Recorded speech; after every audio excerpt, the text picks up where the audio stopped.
ashram of Saint Ramana at Arunachala drew crowds of devotees on September the 1st to mark the completion of 50 years since Ramana first set foot on the sacred soil of this historic mountain shrine.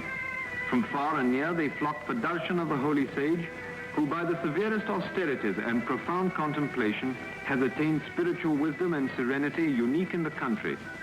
Thousands draw comfort from his mere presence, for he neither preaches nor blames, setting at ease all who come to him by the essential goodness he radiates to all around.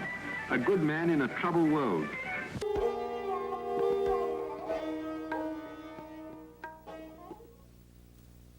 He adhered to a punctual routine, which included going out for a stroll twice a day.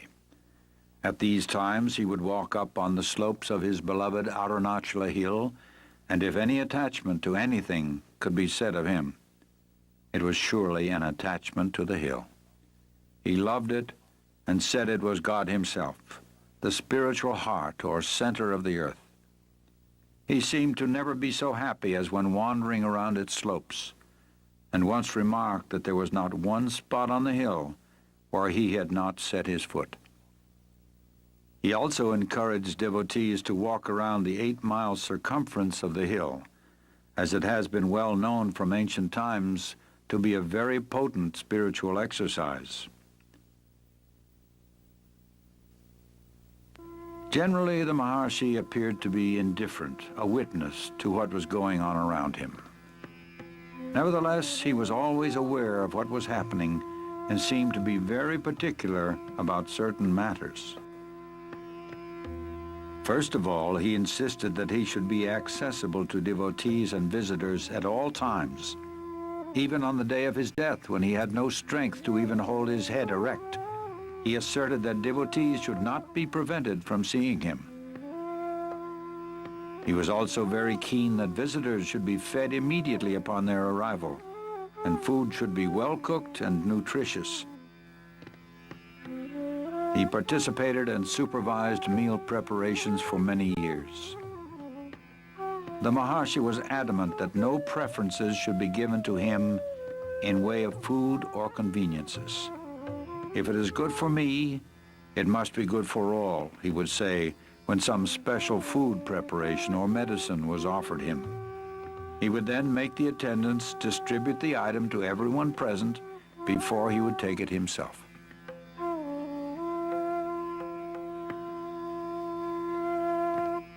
In his company, one would notice a total absence of distinction between men and women of different castes and creeds, of different races and religions, between a prince and a peasant, an ascetic and a householder.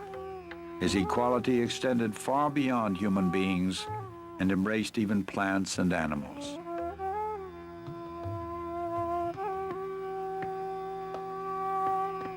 His love for and affinity with animals can be compared only to that wonderful child of Christ, St. Francis of Assisi. They all came to him, dogs, snakes, monkeys, crows, deer, peacocks, chipmunks, and cows, to name a few.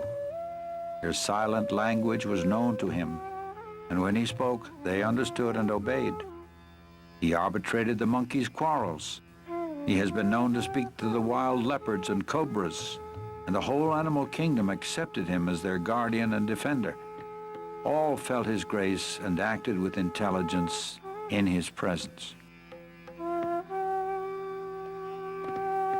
He considered every living creature as equal, and those who came to him deserved an equal share to the land and resources of Ramanashramam.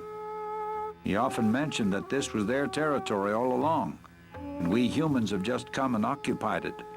If they could speak, they would claim their rights as well. Besides this, he maintained that every creature, from man down to the smallest insect, was an equal manifestation of the Supreme Self, the imperishable One. And even an animal can progress spiritually and on rare occasions attain liberation. This was demonstrated in the life of the cow Lakshmi. For over 20 years she lived in the ashram and exhibited a rare devotion to Bhagavan and intelligence in all matters. Bhagavan fully reciprocated her gentle devotion, and on her last day, and her end was near, he found perfect reality. He often said that the true teaching was in silence, but this does not mean verbal expositions also were not given. And although he authorized many different methods of spiritual practice, he, however, laid the greatest emphasis on the path of self-inquiry. The first and foremost of all thoughts that arise in the mind is the primal I thought. It is only after the rise or origin of the I thought that innumerable other thoughts arise. Search by means of a deeply introverted mind wherefrom this I arises. If we go inward questing for the source of the I topples down, and immediately another entity will reveal itself proclaiming I. Even though it also emerges saying I, it does not connote the ego, but the one perfect existence. People of all religions came to him, and he never advised any of them to change their faith or abandon their creeds. He answered all their questions patiently, but in the end brought them round to the self. Know who you are, then all else will be known, he would say. To a question put to him about happiness, he replied, happiness is your real nature. You identify yourself with the body and mind, feel its limitations, and suffer. Realize your true self in order to open the store of unalloyed happiness. That true self is the reality, the supreme truth, which is the self of all the world you now see, the self of all the selves, the one real, the supreme, the eternal self, as distinct from the ego or the bodily idea for the self.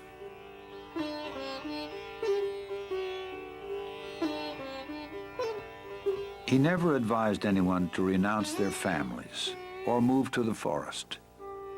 The obstacle is the mind, he would say. It must be got over whether at home or in the forest. And why should your occupation or duties in life interfere with your spiritual effort? By giving up activities is meant giving up attachment to activities or fruits thereof, giving up the notion, I am the doer. The practice of his teaching doesn't require outward rituals or ceremony. It takes one straight to the source of one's own being, which is the source from whence all religions spring and must ultimately resolve. It can be practiced by men and women of all walks of life, regardless of their environment.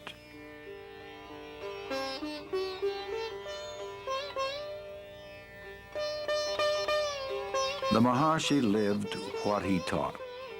In fact, his life was the most perfect demonstration of the supreme state of self-realization. And although he was fixed in the permanent state of pure awareness, his body was subject to the laws of nature. In time, it became afflicted with rheumatism and weakened with age. Early in 1949, a small nodule appeared below the elbow of his left arm. It was surgically removed. It later reappeared and was diagnosed as a malignant tumor, which inch by inch ate up the flesh of his left arm, poisoned his blood, and finally rang down the curtain on a life of immaculate purity and grace. Throughout his final year, there appeared to be terrible suffering, but the Maharshi never complained. He seemed to be indifferent alike to the existence or non-existence of the body, being almost unaware of it. Devotees, seeing his gradual weakening and ominous symptoms, expressed their agony at his impending departure. He simply told them that they attached too much importance to the body, indicating that his influence was not limited to the diseased body they saw before him. When on April 13, 1950, a physician brought him some special medicine, he refused it, saying, "It is not necessary. Everything will come right within 2 days."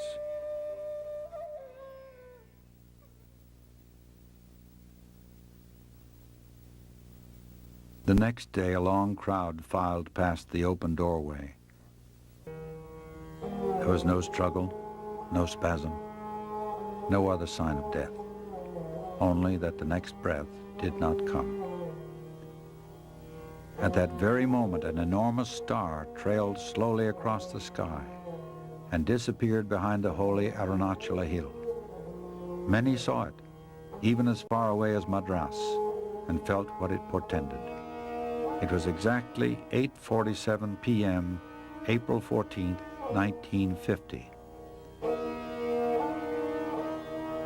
Next day, a pit was dug and the body interred with divine honors. The crowd, packed tight, looked on in silent grief.